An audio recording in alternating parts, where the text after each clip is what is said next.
Good morning. We're here in Kings Canyon National Park. We're about to start the Copper Creek Trailhead. We're going to do a 70-mile loop. I'm here with my buddy Jake, and should be a lot of fun. Hopefully we don't get eaten by bears, fall off a cliff, anything like that. But been looking forward to this trip for quite some time.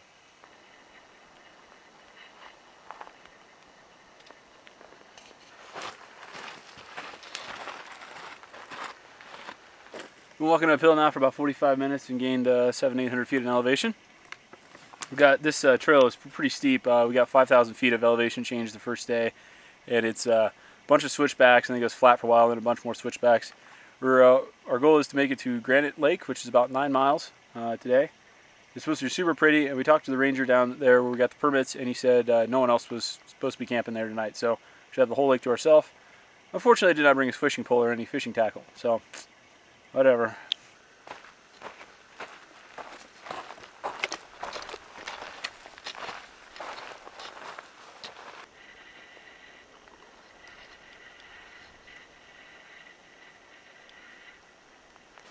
That's one big pine cone right there.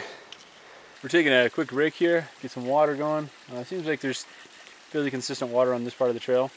We crossed over 7,000 feet, and that's really where my my heart has been pounding out of my head. I got to walk like 100 yards, take a 10-second break, and then keep going. Definitely not suited for the altitude. So we've got quite a bit more to go. Another like 2,500, 3,000 feet of elevation change.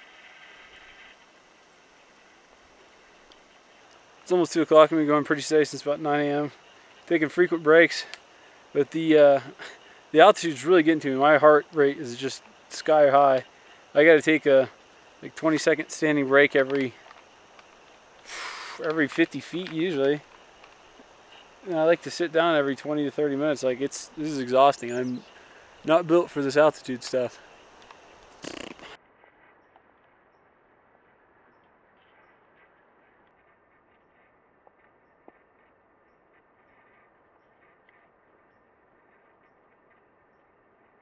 We've been going solid since about 9 a.m. and it's like, I don't know, it's a little after 6. I am destroyed. Not used to the altitude at all. I don't know what else I could have done to prepare for this. I mean, I've been hitting the bike hard, getting out walking. Like, my legs are good, feet are fine, keep walking. I have this raging headache, kind of dehydrated, and we still got like another 600-700 feet elevation gain to go. Oh, and I haven't eaten anything in 3 hours because my stomach keeps me doing flip-flops because it's all goofed up. So I'm pretty beat.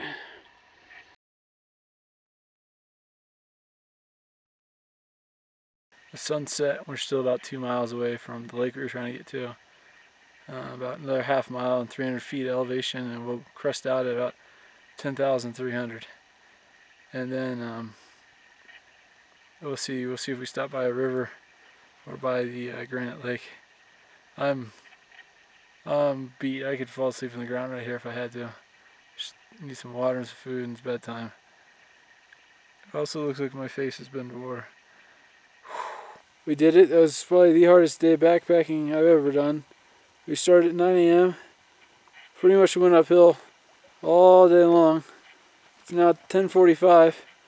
We finally found a flat meadow with a puddle. That's basically all that is.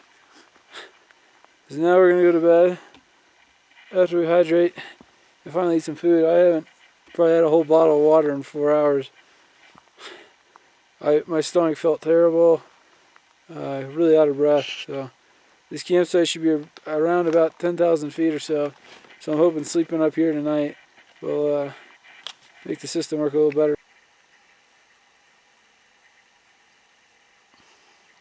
Good morning. I slept pretty good, like 9:30. We're gonna have to do some replanning because I can't deal with the altitude. If I get up, walk around for more than a minute, it feels like I've run up a flight of stairs. So the altitude is not doing well for me. Revise our route a little bit, maybe do a little bit lower mileage, but still having fun. So we're gonna grab some breakfast here, head off to Granite Lake, do some swimming. I'm sure it'll be nice and warm. Should have brought a fishing pole for sure. Now I'm kind of beating myself up on that, but whatever. Have I said that like 3 times on video too? Have I? Pretty standard video then.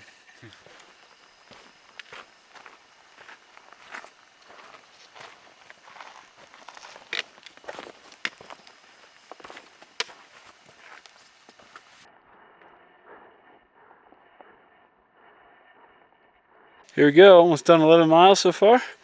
Got a half mile up to the lake. Passing people said the fishing's good and so is the swimming. We're here to Granite Lake. Super pretty area. Just got around the side, try to find a camp spot with some shade. Really nice. Got camp all set up here. Rocking the tarp and the bivvy. Jake's over here in his tent. Super nice campsite.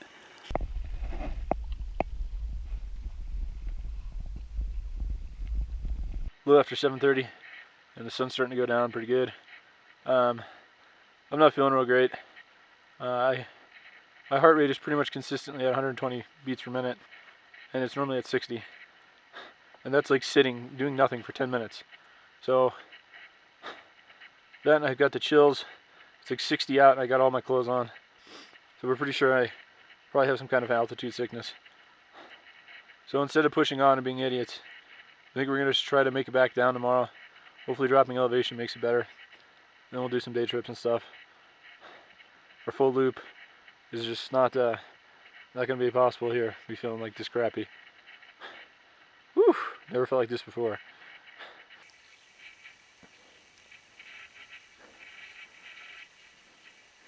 Well guys, I had to do something I've never wanted to do. It took me an hour and 20 minutes to pack up my camp. It's usually a 10-minute procedure. And I can't walk more than about 10 feet without having to sit down. My heart rate just goes skyrockets. I do a lot of cycling. I can kind of tell where my heart rate is, and I'm 160s, 170s, which is just an unsustainable pace to try to keep for another 3 miles plus till we get to 10,000 feet to then start going downhill. And even then, it takes several hours to get down to 7,000, which just seems where I'm okay. Just talking here to you, I'm running out of breath right now. I got some really bad fluid in my lungs, which I think is, I've heard or read it's not good for altitude sickness. I feel real down on myself. I've been all over the place. Hiked many more miles, just never this high. And the altitude just kicking my butt. There's nothing more I can do. I'm hydrated, I'm fed. Feet, legs, all that feels good. I just can't walk. Not without having a heart attack feeling. So I used the inReach, contacted search and rescue, because I'm not going to have a heart attack today. It's not worth it. I guess we'll see what happens. I've been texting back and forth with my parents, and it sounds like based on all my symptoms, it's all the symptoms of altitude sickness. If I try to lay down, I feel like I have pneumonia, just terrible coughing, all this crap in my lungs. The Park Service has been notified. I don't know how they're going to come get me on a horse. Or I stopped here because I knew this is the last spot for many, at least 10 miles probably. You could land a helicopter. Perfect, pristine thing. I feel so bad for having to do this. Like, I feel like I can push through anything. Like, when we go walk up the hill, I'll walk up the hill. But this is something else. Like, I was stopping every 10 feet to collapse. This never happened, ever. I feel fine as long as I'm sitting here. I try to lay back, an instant coughing attack. Guess if I'm gonna call it good out here, it's not a bad view. So here's the setup. This is the DeLorme inReach iPhone 5. iPhone need a little extra juice. I plugged it in. The iPhone will last 7-8 days in airplane mode. This DeLorme I've been using pretty regularly, and we're still at 90%. So that's what I called in the cavalry on. I don't know if they're going to send a chopper or horses, or I don't know what they're going to do. I'll send a message to the search and rescue folks here in a little bit if I don't hear something. But yeah, I would say it's intelligent if you're going solo with a small group in this remote of an area to have something like this. I carried a Spot for years. I'm glad I got this year because I'm able to text and communicate 2 ways. I can link it with my cell phone and text out of there, and it goes through that, and it's a lot quicker. The signal power on the inReach is a lot stronger, so even in dense bush it'll still work. It's been like an hour and 20 minutes since I initially hit the button, and just got a text that said the helicopter's on the way. Makes me really happy, but also pretty defeated all at the same time.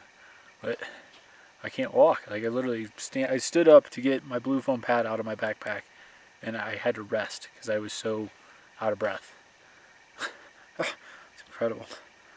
Well, there's a chopper. I don't know if it's mine.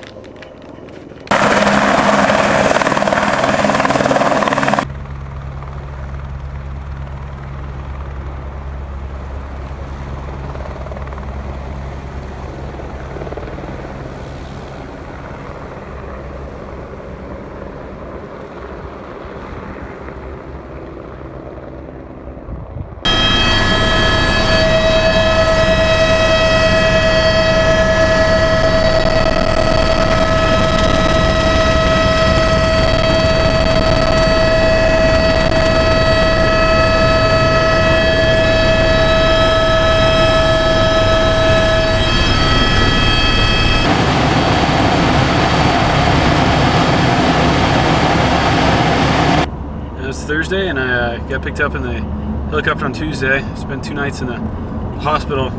I had high altitude pulmonary edema, which is kind of rare to occur at the altitude we were at, which was about 10,500. A lot of doctors thought that was kind of strange at that altitude, and it sounds like it's kind of a freak thing that just occurs.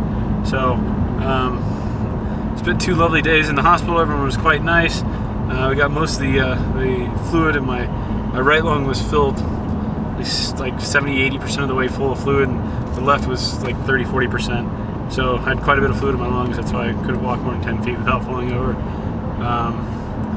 My oxygen ratio when they picked me up in the helicopter was 66, and it should be like 95 to 100. So I did not have enough oxygen in the blood. But feeling better now. Still not 100%. Feel like I'm kind of half hungover, half really tired. But right now we got Jake over here. He's driving away, and we are going up to Yosemite Park. I'm not doing any backpacking, climbing craziness there. Just pictures and video, probably mainly from the car. Maybe a real short walk, because I can't do much. I get winded super easily because my lungs are not fully cleared up. But yeah, it's been one heck of an experience.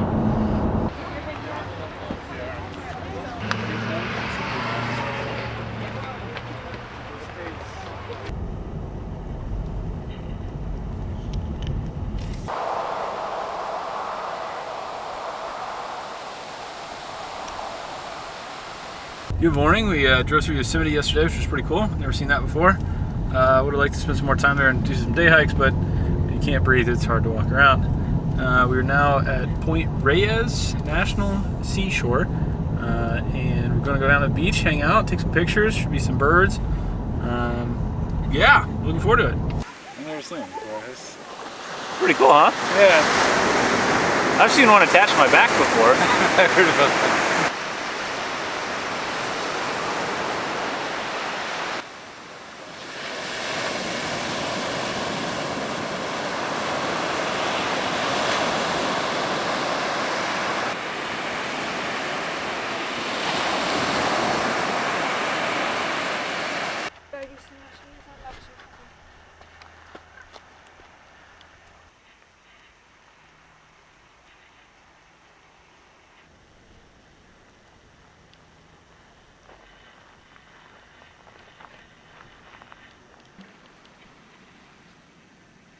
Fairly good size.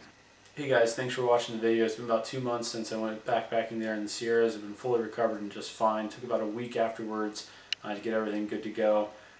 Just to give a little bit more background that the video doesn't show, I knew I wasn't very experienced prior to this going into any kind of altitude environment, so I knew I needed to acclimatize some.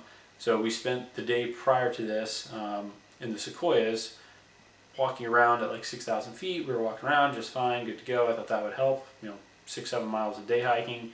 Then that night we spent a night at about 7,500 feet, and then came down to 5,000, started from 5,000, went up to about 10,000 on that Copper Creek Trail that you saw. So I thought that that first night of acclimatization plus the full day of walking would have helped, and I'm sure it helped some, but apparently not enough.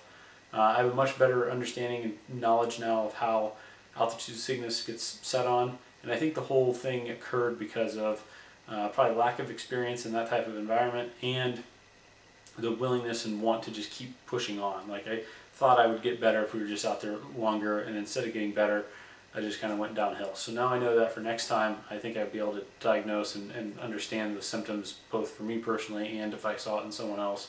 So it's definitely a learning experience.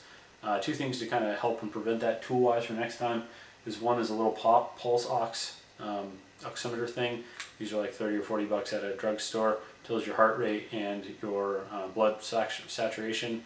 The helicopter picked me up. It was at 66, which is really low. This is just one tool to kind of monitor that and stuff. The other thing too is I picked up some medication from the doctor. It's supposed to help you take prior to going up and every morning while you're up at altitude, and it's supposed to prevent all that water kind of occurring in the lungs. It's no replacement for proper acclimatization and taking it easy and things like that, but that should help. The other thing too is definitely stay on top of hydration. I think that's one thing I really failed at. You can see kind of towards the first day my voice starts going real bad, and that's because I was lacking in water. There was water there, I just wasn't thinking clearly and getting enough in me. So that was a mistake of my own. The great piece of gear, the one that really won out here, was the inReach. That thing really saved the day, literally. And then also the National Park Service. Those were the guys that came and picked me up in the helicopter. So thank you very much for picking me up. It's quite the ability that they were able to get there in really like an hour and a half from the time I hit the panic button. So it was pretty awesome. So anyways, you got any questions about it, let me know. Thank you very much. Hope you have a good day.